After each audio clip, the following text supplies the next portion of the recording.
This is the Lockpicker 1969, and welcome to my channel, and welcome to the next episode of Interview with a Lockpicker.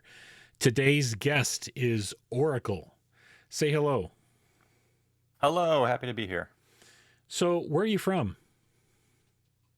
Sure. I grew up in the kind of east coast, southeast coast of Florida near Fort Lauderdale, and spent most of my life there until I joined the military. Then moved around a little bit, but now I have landed in San Antonio, Texas. Okay. So, how and when did you get into locksport? Well, I tell this story quite a bit.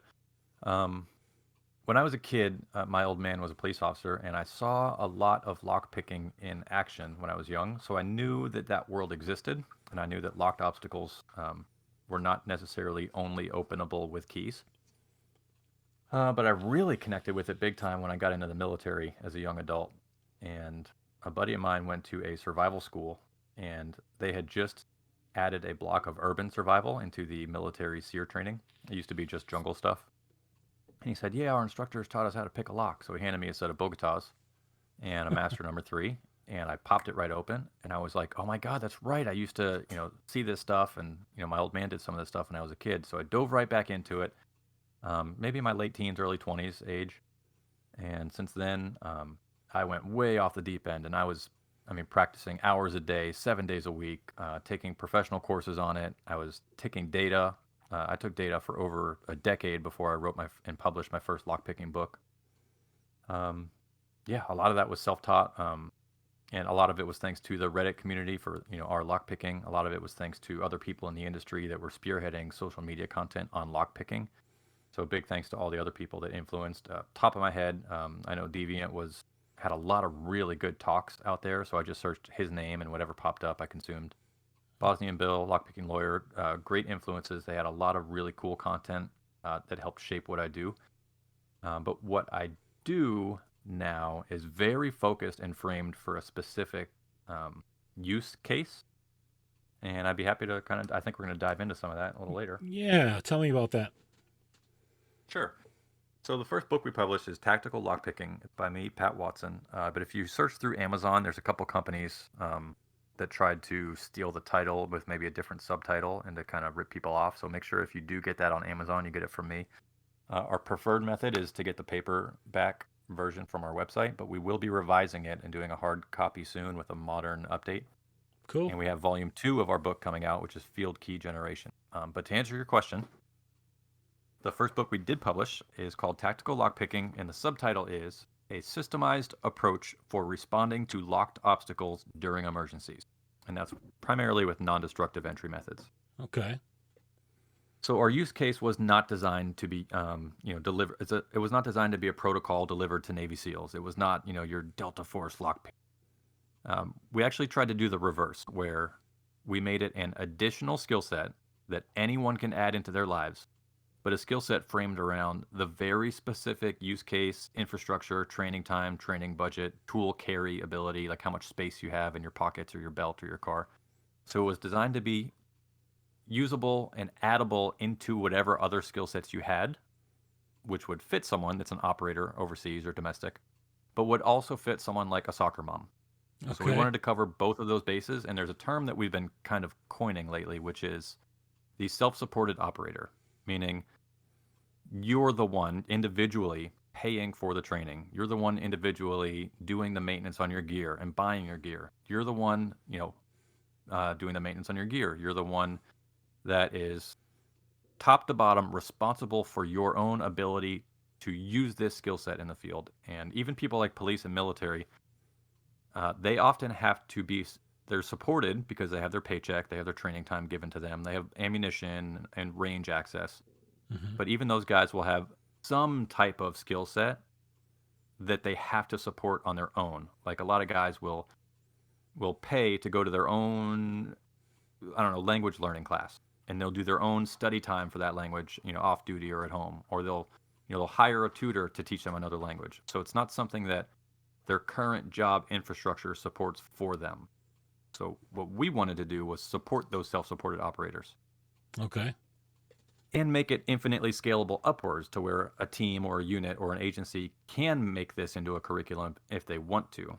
But we didn't want to do the reverse and make it very specific and say you have to buy all this gear, you have to train all these different things, and you're only effective if you know all of the things. So we started at the ground level and said, here's some tools that you might like, here's some techniques that you might like, and here's a way to think about solving locked obstacles. So that's the first book we published. And those are the courses that we teach too that we really, really enjoy teaching. Okay. Well, so some of the things you do today seem Uh, to correlate back to what you're doing with your YouTube channel. Can you talk about that a bit? yes, and we've had some changes over the years and some growth and some new directions, which I think is normal and healthy. I wanted to get a lot of content out. Really, I wanted to add some stuff that some of the other bigger channels might. We don't do a ton of educational videos on our YouTube, but there's not zero. There's some stuff on there that we occasionally update. Um, but our focus is a lot of the things that are unsaid. So for us, what's really important is again the field usage. So not just lock sport, like picking open a lock on a desk or on your couch or a competition, but picking open locks in the field where you might, because of the set of the doorknob on the left or the right side of the door frame, you might not be able to get your tension wrench at the 3 o'clock position. You might have to go reverse with that. And if you only have one tension wrench, you might have to, do some creative things with it, with your positioning on the lock. Mm-hmm. So designing a field skill set that maybe gives you a bent tension wrench and a flat tension wrench. That way you can hit all four of the cardinal directions on the lock face. So that if there's an obstacle in your way, you can switch to a different fitting tension wrench. Things like raking first in the field instead of single pin picking a lock. I think this is much faster and easier to get brand new students up and running to say, put in your tension wrench, apply a little tension, and shove that rake in there, and good luck. I found that almost all of my students get their first padlock ever open within about 60 seconds, maybe 2 minutes. Okay. And that's Good. repeatable. Yep. It's repeatable without a ton of practice. So if you get that first lock, at least you have something to get started. And that's really important for field entries. You don't have to spend all the time and the hours and hours and hours single pin picking before you're confident with that skill in the field. Okay. So with your so for those who don't know, what's the name of your channel? And you also have a website Sure. that goes with that. So Yeah. let's go ahead. I am Pat of uncensoredtactical.com. And I do have a lot of help behind the scenes. I have a work partner that's not a very public person, but he works with all the projects, almost every single project we do. But it's still, I am still the only one responsible for the website, the business, the training, the hosting, and all that. We sell products on our gear store, so a good suite of your Bogota tools. We have some things like some lockpicking swag that I really like. We don't do a lot of it, but sometimes when we design the artwork and the T-shirts, it makes me happy. Okay. And I think what we do is also pretty special because we don't have any fluff in our store. So there's no items that we've added because, well, it's okay-ish, but it gives us a lot of profit, so we'll add that. We don't do that. Okay. Everything that we add in our stores, besides maybe the exception of some T-shirts, is things that we would proudly recommend for field use. So we like that. Everything we do is through a lot of framing, and I hope that shines through with anyone that's familiar with what we do and how we do it. Okay. Um, yeah, if I wanted to be retired at this age and super rich, I would have done it already, and I would have sold out a long time ago. But I really do have a passion for teaching people the art of entry. And I like supporting people, whether it's the lock sport community that I interact with quite a bit, or whether that's the people that are interested in self-sufficiency and some survival and preparedness, or just a bunch of people on a couple different discords that I'm active in. I really like the art of taking a skill set, framing it, and delivering that to other people. Okay. So along with your YouTube channel, you also have a podcast going. Can you talk about that a bit? Sure, that one has, man, hours and hours and hours of free content for the art of lockpicking. And sometimes we dig into lock sport, but a lot of times it is that field usage. So we talk about, here's all the tools that we carry in our bags. And other times it will be like explaining the cat and mouse game between how the manufacturers have a flaw in their lock, the hacker community, lockpick community, whoever, they find out that exploit, then they share it, and then the lock companies will kind of fix one exploit, or they'll try and fail, and then how that cat and mouse game goes. Okay. But we are very interested in the nuance and the application of craft. So we will take one small little facet of covert entry or non-destructive entry, and we will go off the deep end for a bunch of different kind of weird nooks and crannies in this art form. Okay. So you mentioned about working for the government. I'm assuming that's related to the training stuff that you talked about earlier. Is there any more to it than that? Yeah, well, I spent about a decade in the military. I was with the Coast Guard, but I spent a lot of time very operational. I was highly trained, overtrained. We were highly autonomous. I was involved primarily with counter narcotics and with the anti-piracy stuff off the coast of Somalia back in 2009, 2010 area. Then I merged into local law enforcement after my military career, and that's where a lot of my data came from with field entries. Doing case study after case study after case study, getting called. First responders are going into buildings to help people, and a lot of times those buildings are locked. Mm-hmm. So I had just a wealth of experience and knowledge and data from that field, that kind of career field in my life. Okay. Um, and then I decided to pursue training full time. So I left the military, I left law enforcement. Eventually was able to make that leap, and now that's what I do. I teach full time and I create content. I'm very, very happy to do so. Okay. Okay. So how did you wind up getting into dog training? Yeah, so funny story. Sometimes, sometimes the older you get, the more you can see how a lot of things are related to one another. That was kind of an accident. So as a kid, I always wanted to be involved with dogs, but I just was maybe lucky if the family had a couch dog for a couple of years. Um, Joined the military, wanted to be a canine handler in the military, and the day that I got to my super high-speed law enforcement unit with the Coast Guard was also the day that they were shutting down the canine program for that unit, but just Mm, missed it. Got out, spent several years there. Got out, went into local law enforcement, and I was only a local street cop for a couple of years, and then I got sucked back into the military. So I didn't even have a chance to qualify for the canine work because a lot of police departments will say you have to do road patrol for X amount of years before you can do a special team. So I didn't even get that chance to be a canine cop with the police. But in the pursuit of my lockpick training business, I have a podcast that talks about lots of things tactical. Right now, we primarily focus on covert entry and lockpicking, but we used to do a lot more shooting, running, jumping, and we used to do some police-related content. We don't really do that anymore. But I realized, oh man, I haven't had a canine guy on yet. So long story short, I find a canine guy. We start talking. We get on the podcast. We're recording, and everything he's saying about how he designs his training was exactly the same way that I designed my training for my lockpicking student. And it was like tit hmm, for tat. It was perfect. And what he does is he starts with, well, how do I want people to apply this skill set with their dogs? And then he works backwards in the training curriculum to make sure that that makes sense. And I do the same thing. It would be silly for me to randomly say, you need to learn how to single pin pick, and let's randomly pick, you need to learn how to slip a latch, and what else? You need to know how to dust for UV fingerprints on a code lock. I don't know, just ideas. It would be hmm. silly to take those and then go, all right, we have some options. I'm going to force students to learn this because that's how you do it in the field. Well, that's silly. So what we did is we went backwards and we said, how do we want people to use covert entry or non-destructive entry in the field? And it was, oh, well, we're probably not teaching locksmiths, although we do get locksmiths in our classes quite a bit. But a locksmith would have a van with a bunch of tools in it and a bunch of key blanks and a bunch of key cutting machines and reference manuals and tools. And they would get to pick the time of the day. They could have some lighting that they bring out of the van if it's nighttime.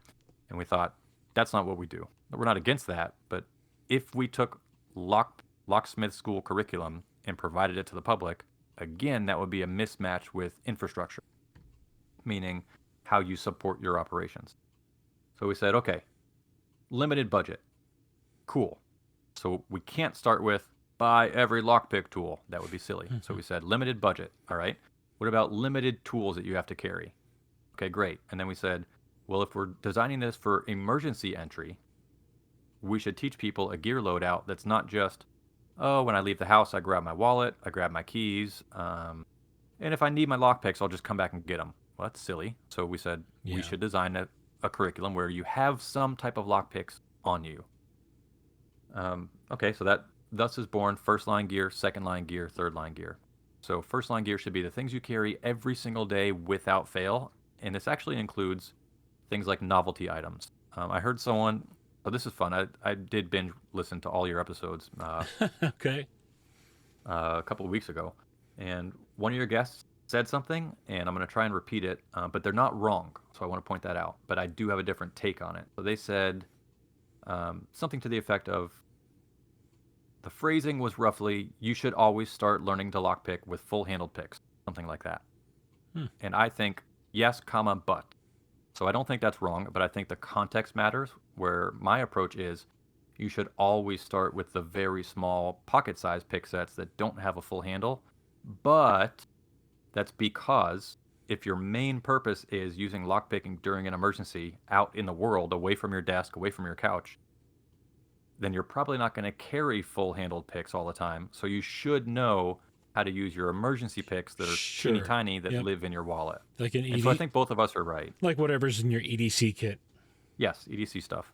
Yep. And we also designed it so that a lot of people are selling those kind of folding pocket pick sets. We sell a version of that too, but we do very seriously encourage people to take some type of entry tools and put them either inside of their wallet or inside of, you wrapped in their keychain somehow, because you have two options when you leave your house every day. You can, option A would be, I grab my wallet, my keys, my phone, whatever, and my lockpick entry kit. Or you can go, I grab my wallet, my keys, my phone, because my picks are already in my wallet. So I can, there's never a chance where I'll go, I'm just running out for a minute. I'm not going to bring my lockpicks this time. We don't have that choice. Super easy. We have a couple small tools that always live in my wallet that they don't add up a lot of space, a lot of weight, a lot of money. So it's super easy. And for emergencies, I have that preparedness without fail. There's no novelty to go, oh, today I won't bring my wallet. I always bring my wallet. I have to. So everything we do is filtered many times through our specific framing. Okay. Yeah, I try to carry an EDC kit with me every day. If my wife isn't with me, because she carries one in her purse for me, and Uh-huh. if I don't, then I have one in my coat too. So That's great. And I don't disagree with your other guest. He's right. If it's probably much easier and recommended to learn with full handle picks, um, except comma if you're practicing primarily for emergency entry in the field and you're only going to carry those EDC picks every day and not the yep. full handle. All right. So you must have some hobbies and interests that fall outside of locksport and tactical. What might those be? What do you have time Sure. for? Oh, God. You know, it's funny. I'm glad you asked that, and I kind of have a new perspective on that now, which is um, when I was a young man in the military, all of my hobbies used to be directly related to my job. So it was like Yep. going to the gym. Well, that's kind of related to work, you know, being fit. Or it was martial arts, definitely related to work. Or it was shooting, definitely related to work. Taking tactical classes across the country, related to work. And I had a lot of burnout because of that. That's a real thing. And so a couple years go by, years and years go by, and I go, you know what? I just need something that is in no way related to work. So I started getting really big in the kitchen and doing a lot of cooking at home. Oh, cool. Did some cooking, did some bread baking, tried some, you know, different dishes to make from scratch, and I really enjoyed that. So you worked on your culinary skills. 100%. Yeah, I was like, there's no way we can relate this to work at all. I love it. It's great. All right, all right, but isn't that in a roundabout way still a survival skill? Yeah, it could be certainly with the right framing, but I try to not make it that. Yeah, you Yeah, certainly could. Yeah, I'm teasing you. that's right. Um, okay. All right. So, last question I want to go through before we wrap up. You mentioned, I think it was a more recent book that dealt with employment. Can you talk about that a bit? Yeah, I did. I published a book. It is the four-letter F word. It's F bureaucracy, and that one came as kind of my thesis statement after what I learned in 10 years worth of government work. Um, very long story short, I learned on the ground as a ground level operator doing the things that, the agencies wanted to be accomplished. I learned that, oh, this job could be done much better. And at every single turn, myself and my peers included, we were prohibited from doing the job better. And I did some what I think is very unique critical thinking. A lot of people, not to cast shade or say that people are dumb, but a lot of people have been highly propagandized, in my opinion, just from life, just from existing in this country. And a lot of people take that one level deep and they go, "Oh, I must just have bad bosses," or "Ah." And I thought, let me parse this out in my brain as many different ways as I can. And one of those ways that returned an answer to me was, okay, so there's this publicly stated mission statement that says, if you work for the military, then XYZ, we want you to protect the country. Or if you work for law enforcement, then XYZ, your mission is to protect the communities and protect people from violent assaults and protect property from damage or theft. Cool. We have a publicly stated mission statement. And if at every single turn, myself and my peers included, and my supervisors included, if we all knew that there were ways that we could not subjectively, but objectively by the numbers, we knew that there were ways that we could accomplish those missions better, but we were prohibited at every turn. One of the questions I asked and answers I got was, well, what if there's a mission statement that's not publicly stated? It's a little bit different than what we've been told. So I rode with that for a while, and I went down some weird rabbit holes. And I just no longer, once I started asking that type of question and questions similar to it, I started to really formulate questions about incentive and economics and, what's stated versus what's done, words versus actions. And I tried to really pick apart the systems that I was a cog inside of. And it wasn't a good fit for me anymore. And I don't think it's a good fit for a lot of people. So I do spend a little bit of my time trying to mentor people that are just miserable in their jobs and they want to leave. But a big part of why a lot of people don't leave those jobs is that they've kind of been, again, propagandized. They've been told, oh, you're crazy if you quit your job, or oh, it's so hard to run a business, or oh, you have to be the world's top expert at your craft before you can even consider creating content about that and putting it out for the public. And I think you and I both know that's not true. Yep. But people kind of have been scared into not leaving their profession. And for me, and I think for some people like me, not for everybody, I think there's a lot of people that do great things and have great lives as employees. But for the people that are like me that thought, oh my God, I hate being stuck in this system, for the people that want a way out, there's not a lot of resources out there for you. Um, Yeah. I mean, taxes is one great example. I'm terrified to do my taxes this year and for the last few years. Um, and I mean, in a strange way, it's kind of at the threat of death, although that's several steps away, but it is the threat of force where I have to figure out this system. There isn't really a rule book. I mean, there is a rule book that's thousands of pages long, but there's no easily accessible rule book. And even the experts have differing opinions. And there's no class that you really sit in to go, hey, this is exactly how you do taxes. You kind of have to guess Yeah. and Or hope that something terrible doesn't happen. or or, And you have to pay money to do it. or pay someone. Yeah, that's what I was gonna say. Yeah, so it's kind of a little bit of extortion there by definition. Yep.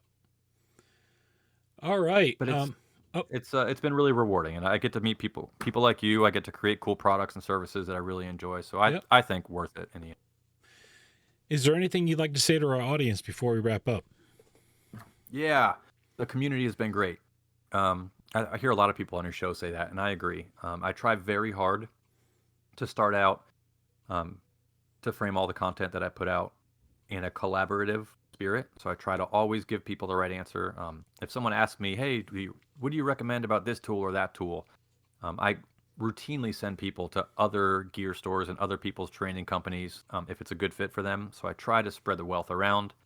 I try to be welcoming and open for new people to the skill set that just come across one of my videos on Instagram and go, "Hey, I'm new. What do I do?" I don't make fun of people and go, "I don't have time for you." I try to answer every comment. I don't get to all of them, but I do just want to say thank you to the community, and I want people to know that I do try to make the community a positive place for sharing information about this really cool skill set. Definitely.